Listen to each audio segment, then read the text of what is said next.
أعوذ بالله من الشيطان الرجيم بسم الله الرحمن الرحيم وإن لكم في الأنعام لعبرة نسقيكم مما في بطونه. Muhterem Müslüman oğlum, Allah Tebarek ve Teala okulun namazı kabul etsin. Oturuşlarımızı da kabul etsin. Kurban ayın avval kulları, mübarek kullar, gecelerini Peygamber Huda Aleyhisselatü Vesselam eğer şepsinde dari edilse, ibadat bilen, zikr bilen, telavet bilen, namaz bilen, mutalae bilen, fikir bilen, şundan hemmeti ibadat. O Peygamber Aleyhisselam ayettir ki Kadir gece bilen dengdiktir. Şu geceler Kadir geceyi alak Allah Tebarek ve Teala şuna tavaf verecek. Ondan sonra da aradasının özde her gün aradan özi bir yıl aradan tavaf verecektir. Adam şu taydın inşallah Teala şunu himmet etmesin ya çoğulukta elbette bir de var eğer şu amalları saklamaklık beter bir muhimdat. Amal etmeklik muhimdat. Ama şu kadar tavaf kazansın yalakta şol miqdarda amallarına hifazet etmeklik de beter muhimdat. Peygamber Huda Aleyhisselatü Vesselam mübarek hadisinde aytiyar mefhum şeyle Peygamber Aleyhisselam aydıptır. Sahabadan toraptır sizin aranızda verşike sikkime diyeldi. Bizim aramızda şu verşike sikkime diyeliye sahabada da aynen şoparım diyeliyemiştik şu. Ya Resulullah bir adam malını hulata dar ayetin elden veren adama biz şuna verşike sivaytiyat. Peygamber Aleyhisselam ayttı diye men ümmetim verşikesi ol bir adam ki kıyamet günü namaz bilen gelecek, aradat bilen gelecek, hac bilen gelecek, zekat bilen gelecek, oşparım kurbanlık bilen gelecek, oşparım nefil aradalar bilen gelecek. Ama o taraftan alıqlı adama da gelecek. Ona gıybet ediptir, ona töhmet vuruptur, onun idinin tavta öder ediptir. Forum adamlar hakkını yiyiptir. Mali taydan, manevi taydan mürdümederi yetiriptir. Oğlum şöyle adamdan algılılar gelip algısını almalılar şiyan adamlar. Çağırıyorlar hava. Bundan algılı adam kim? Algılı adamla da gelsin. Bir tavırtır kaçacağım şöyle. Oğlum şunun toğabından verecekler şöyle adam. Dağ yal toğab kalan kelttir. Şunun toğabından verecekler şuna. Bera ahir tökünecektir. O zaman toğab yok. Ne etmeli? Şol algılı adamla günahetinden şun boyunu yüklemeli. O zaman ondan yüklep ne toğaba yok. Günahdeken doğruca cehenneme karşı yollanacak. Ne mi gerekli? Amalları hifazet edilmek gerekli. Amalları hifazet etmek ne mi? Şi edilen toğapları amalları ki Allah Teala Peygamber Sallallahu Aleyhi ve Sellem aydıptır. Avval baştan aşı etiyen işlemin mutabığı sünnet bulmalı. İnki muhimterin dadı şu görmeli ki etecek toğabın sen toğab deyip duran dadın şeriatta bağımı. Kur'an'da sünnette mezhepte bağda atmışı. Yoksa şunu ödemeli, ikrinizden merhezini hemen ödemeli, ahlası ödemeli. Şöyle dileyeniz, halis Allah Teala razı olsun edilmeli. Ala lillahi dinul halis. Ala lillahi dinul halis. Kavvetten kulak atan. Halis ibadet Allah'tan şunu diye. Yani na halisi olsa Allah Teala şunu kabul etmiyor. Yani. Halis Allah'tan şunu. Onu çak görmeli. Ettiyen amalımız şeriatı muvafık mı? Ha muvafık bidgat de. Tede bir dörüldün yol ne? Şeriata ters de. Doğru İslam'da Kur'an'da bağdat öyle. Ondan sonra ne mi? Şunu halis Allah Teala razı olsun etmeli. وَمَا تُنْفِقُونَ إِلَّا ابْتِغَاءَ وَجْهِ اللّٰهِ Siz harc etmeyersiniz meğer Allah razı olsun deyip harc ettiniz diye.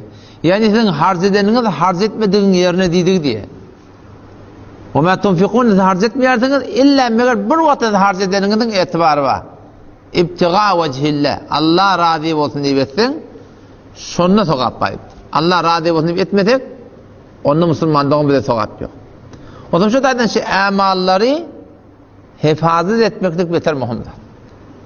Musulmanlıkta şu haşi sokağını ödeliyor da şu kadar sokak Ne kadar sevap, şöyle değil mi?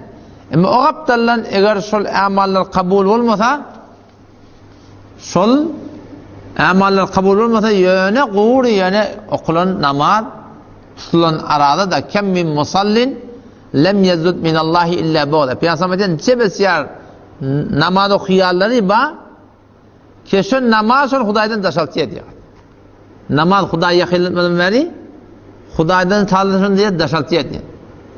Kem min saimin ne kadar arada tutuyarları var? Şebesyar arada tutuyarları var. Keşö aradadan ne mi peyda var? İlle cu'a ve seher. Açlık burada şu giyeceğim uğraştı tedelde giptir. Okudan kalmaklık. Başka şu hiç de teyemi yok diye. Ne mi deyip? Haram yiye. Haramdan ağınatçı. Ya ortadan bari mamulatını haram etiye. Ya gıybet etiye, töhmet etiye. O zaman şu taydama Müslüman doğun şey amal etçimi diyalak. Şey amallarda mutabık sünnetliğini ödemeli. Halislığını ödemeli. Eti kıyametin Allah Tebarek ve Teala elam edecek diye de. Her kimden şimdi edemezse şundan paydaşını atın. O zaman vay be halka uğra olmalık verilen ya. Şu halka uğra olmalık verilen son günü vay yani. İyle uğra olmalık verilen günü vay sorun yani. Her kimden şimdi edemezse gittin şundan sokağına. O da kimin ne de yapma bileyim. Hiç kimin ne de yapma Müslüman doğun. O zaman şu tayda inşallah şunu hemişe gözümün aslında alaydı. Evet kilasımın mevzusunu ortak değilim.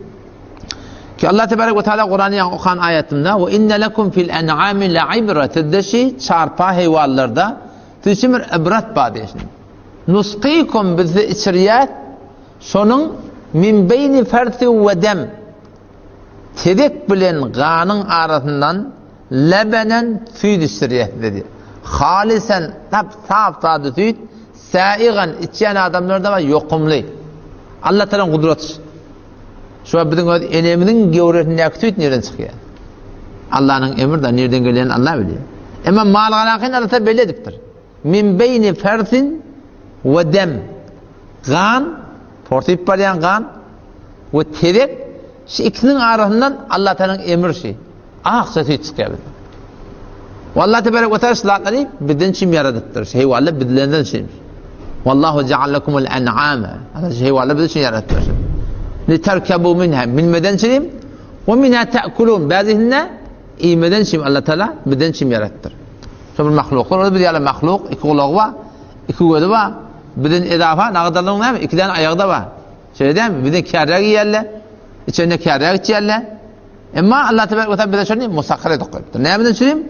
Ki şu Allah Teala hükmüne göre litukabbirullaha ala ma hadakum. Allah'ın ulumluk şu Allah Teala hükmüne göre Bismillah Allahu Ekber deyip salmaklık. Allah Teala'nın öldür diye onu öldürmeklik.